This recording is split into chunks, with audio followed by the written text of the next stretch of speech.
Mobile वेड हे नाटक केवळ मोबाईल किंवा पुस्तक याबद्दल नाही, तर आपल्या सवयी मुलांवर कशाप्रकारे परिणाम करतात याचा आरसा. हे नाटक आपल्याला सांगतं की मोबाईलवरती जो आपण वेळ वाया घालवत आहोत तो निश्चित कुठेतरी कमी झाला पाहिजे आणि तो वेळ आपण आपल्या मुलांना दिला पाहिजे, कारण नात्यांपेक्षा कुठलीही गोष्ट महत्त्वाची नसते. चला तर पाहूया पुढचं नाटक मोबाईल वेड. यातील पात्रपरिचय आहे.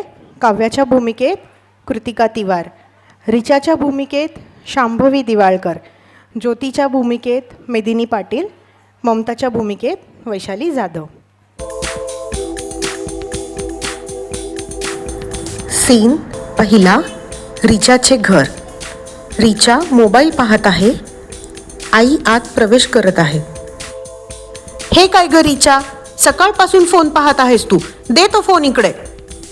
नाही मम्मी, मला फोन दे. मला आत्ताच्या आत्ता फोन पाहिजे.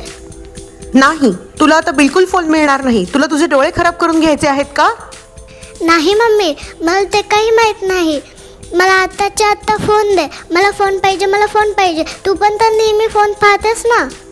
मी कामाचं पाहत असते फोनवर, तुझ्यासारखं कार्टून नाही पाहत. नाही मम्मी, मला ते काही माहीत नाही. मला माझं कार्टून पाहायचं आहे. मला आत्ताच्या आत्ता फोन दे. मला फोन पाहिजे. रिचा, तुला आता बिलकुल फोन मिळणार नाही. नाही मम्मी, मला आत्ताच्या आत्ता फोन पाहिजे. मला माझं कार्टून पाहायचं आहे. रिचा, शांत बस. मला ऑफिसमधून फोन येतोय. मम्मी मला फोन पाहिजे. थांब, मम्मी, एक मिनिट थांब. हॅलो. हां मॅम. मम्मी मला फोन पाहिजे. मला फोन दे. हां, एक मिनिट मॅम, एक मिनिट. हां, हा घे फोन. येस. हॅलो. हां मॅम. हां, माझं प्रेझेंटेशन रेडी आहे आणि मी ती फाईल तुम्हाला सेंड केली आहे. तुम्ही एकदा प्लीज बघून घ्या. मी व्हॉट्सअपला सेंड केलेली आहे file. Okay ma'am, thank you. Richa, झालं ना तुझा आता मोबाईल बघून? चल आता आपण कुठेतरी बाहेर जाऊया. नाही मम्मी, मला नाही यायचं बाहेर. असं नाही म्हणायचं. चल आता. सीन दुसरा. काव्या आणि तिची आई बागेत बसलेले आहेत.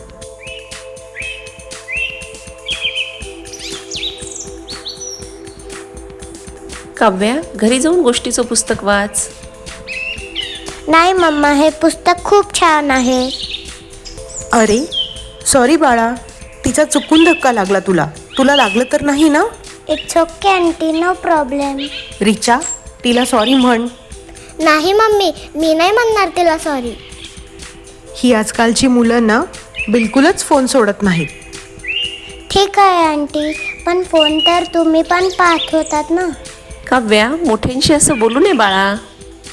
नमस्कार, मी ममता आणि ही माझी मुलगी काव्या. नमस्कार, मी ज्योती आणि ही माझी मुलगी रिचा. आम्ही तुमच्या शेजारी आत्ताच 8 दिवसांपूर्वी राहायला आलो आहोत. या घरी रिचाला घेऊन आपण खूप गप्पा मारूयात. हो, नक्की येतो आम्ही. बाय. सीन तिसरा. हॅलो. हां बोल ना ग. नाही, मी मजेत. मम्मी मला हे सांग ना ग. रिचा, तुला कळत नाही आहे का? मी फोनवर बोलत आहे, एकीकडे स्वयंपाक पण सुरू आहे. हा घे फोन आणि आता मला डिस्टर्ब करू नकोस बिलकुल. ये. हां बोल ग. हो, गेली आत्ता रिचा. हो, आपलं काय फोनवरती गप्पा होतच राहतात. तू घरी ये, आपण किटी पार्टी करूया. त्यानिमित्ताने आपलं भेटणं पण होईल. Okay, bye. रिचा, चल जेवण करून घे बरं आता. नाही मम्मी, मला कार्टून पाहायचं आहे. खूप झालं कार्टून पाहणं. दे तो फोन आता इकडे. नाही मम्मी, मला आधी मोबाईल दे, मगच मी जेवण करेन. ठीक आहे, हे घे. जेव आता तरी लवकर.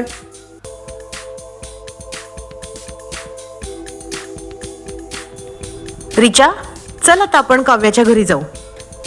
जा मम्मी, मला नाही यायचं. मला मोबाईल पाहायचा आहे. अगं, असं काय करतेस? त्यांनी आपल्याला बोलवलं आहे की नाही? चल आपण दोघी त्यांच्याकडे जाऊ आणि तिथे गेल्यानंतर सर्वांशी छान बोल हं, आणि हुशार मुलीसारखं वाग.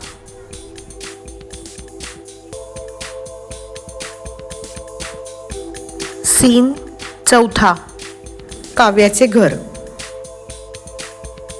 मम्मा चल ना आपण हे गोष्टीचं पुस्तक वाचूयात. ठीक आहे, चल.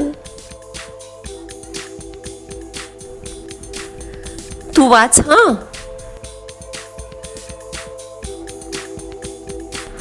मम्मा तू काय करत आहेस?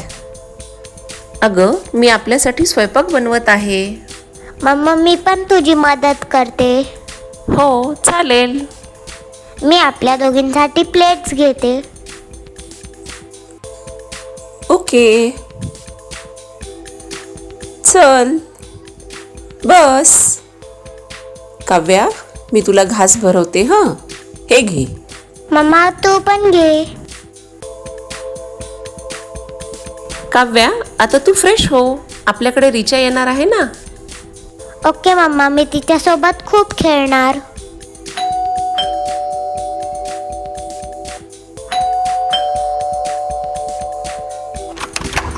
अरे नमस्कार. या. Hi Richa. Hello aunty. Hello Richa. Hello. Richa, काकूंशी आणि काव्याशी बोल. नाही मम्मी, मला नाही बोलायचं. रिचा, तुला माहिती आहे का, काव्याकडे खूप खेळणी आहेत, गोष्टीची छान छान पुस्तके पण आहेत. तू आणि काव्या ती पुस्तके वाचा, खेळणी पण खेळा, खूप मजा करा. काव्या, रिचाला आत घेऊन जा बाळा. रिचा, ही बघ माझ्याकडे खूप सारी खेळणी आहे. तुला जी आवडतात ती घे. मला नको खेळणी. ठीक आहे, हे पुस्तक तरी घे. मला पुस्तक सुद्धा नको. अगं असं काय करतेस? ही बाहुली तरी घे. मला नाही आवडत बाहुली, मला मोबाईल आवडतो. मम्मी घरी चल ना ग. काय झालं ग? मम्मी मला ही खेळणी नको. मला मोबाईलवर गेम खेळायचा आहे. आत्ताच्या आत्ता घरी चल. रिचा, असं काय करतेस? जा तुम्ही दोघी खेळा बरं. नाही मम्मी, मला तिच्यासोबत नाही खेळायचं. मला मोबाईलवर गेम खेळायचा आहे. आत्ताच्या आत्ता घरी चल. चल लवकर. हे काय ग रिचा, दुसऱ्यांच्या घरी कसं वागायचं हे तुला कळत नाही का? सतत काय मोबाईल पाहिजे असतो तुला? जा, तू बिलकुल चांगली मम्मी नाही आहेस. काव्या, तू रिचासोबत जा. ममता, मला कळतच नाहीये की माझं कुठे चुकत आहे. रिचा अशी का वागत आहे ते बिलकुल समजतच नाहीये. तुझी मुलगी बघ, तुझं सगळं ऐकते. तिला वाचनाची देखील आवड आहे. ती उलट उत्तर पण देत नाही. मग रिचा अशी का बरं करते? ज्योती, मला एकच गोष्ट कळते. आपली मुले आपलं ऐकत जरी नसतील, आपण जसं म्हणतो तसं वागत जरी नसतील, पण त्यांची नजर आपल्यावर नेहमी असते. आपण कसे बोलतो, आपण कसे वागतो, आपल्या प्रत्येक हालचालींवर त्यांची नजर असते आणि याचा सर्वात जास्त परिणाम त्यांच्या वागण्यातून दिसून येतो. अगं, आपण आपला वेळ त्यांना न देता जर त्यांच्या हातात मोबाईल दिला तर त्यांना मोबाईलची सवय लागेल. अगदी तसेच आपण जर त्यांच्यासमोर पुस्तके वाचली, त्यांना गोष्टी सांगितल्या तर त्यांना पुस्तके वाचण्याची सवय लागेल. हो, तुझं बरोबर आहे. माझंच चुकलं. प्रत्येक वेळेस मी तिला मोबाईल द्यायला नकोच होता. ज्योती, मला कळतं ग, आपण खूप वेळेस टेन्शनमध्ये असतो, आपल्याला काहीतरी अडचणी असतात, आपण थकलेले पण असतो. पण कधीकधी त्यांचं न ऐकणं, त्यांची प्रत्येक मागणी पूर्ण न करणं हा सुद्धा संस्काराचाच एक भाग आहे. मी असं म्हणतीये कारण जीवनात ते प्रत्येक वेळेस यशस्वी होतीलच असे नाही ना. त्यामुळे त्यांना हार पण स्वीकारता यायला हवी. जीवनात येणाऱ्या प्रत्येक प्रसंगांना, अडचणींना त्यांना तोंड देता यायला हवे. हे बघ ज्योती, आपली मुले मोठे होऊन काय बनतील हे मला माहिती नाही, पण त्यांनी चांगला माणूस बनावा म्हणून आपण नेहमी प्रयत्न केले पाहिजेत. आणि सर्वात महत्त्वाची गोष्ट अशी की आपण मोबाईलवर काय पाहतोय आणि आपण मोबाईल किती वेळ पाहतोय यावर मात्र आपलं नियंत्रण असायला हवं. हो, तुझं अगदी बरोबर आहे. तू मला इतकं छान समजावून सांगितलंस ना, आता मला माझी चूक कळाली आहे. मी पण मोबाईल पाहणं कमी करेल आणि तिलाही जास्ती मोबाईल देणार नाही. रिचा, काय झालं? आता माझी मम्मी मला खूप रागवेल. मी तिला खूप बोलले. मला नाही वाटत असं की कोणाच्याही मम्मीला आपल्या मुलांना रागवून आनंद होत असेल. हां, आपलं चुकलं तर ती रागवत असेल, पण तिला नंतर खूप वाईट वाटते. काव्या, तुझी मम्मी खूप चांगली आहे. रिचा, तुझी मम्मा जसं सांगते तसं वाग, मग ती पण तुझ्यावर रागवणार नाही. रिचा, मोबाईलमुळं तुझा खूप वेळ वाया जातोय. हो, तुझं बरोबर आहे. तू बाहेर खेळत जा, गोष्टीचे पुस्तकं वाचत जा. हो, तुझं बरोबर आहे. I am sorry Kavya. मला सॉरी नको म्हणूस.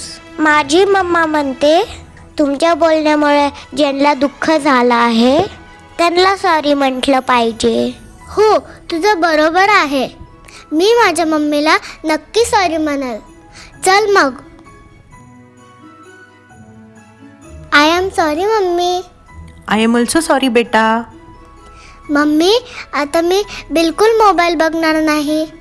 मी पण आता तुला माझा पूर्ण वेळ देत जाईल. Thank you mamma. तर काय मंडळी, नाटकाचा अर्थ कळला ना?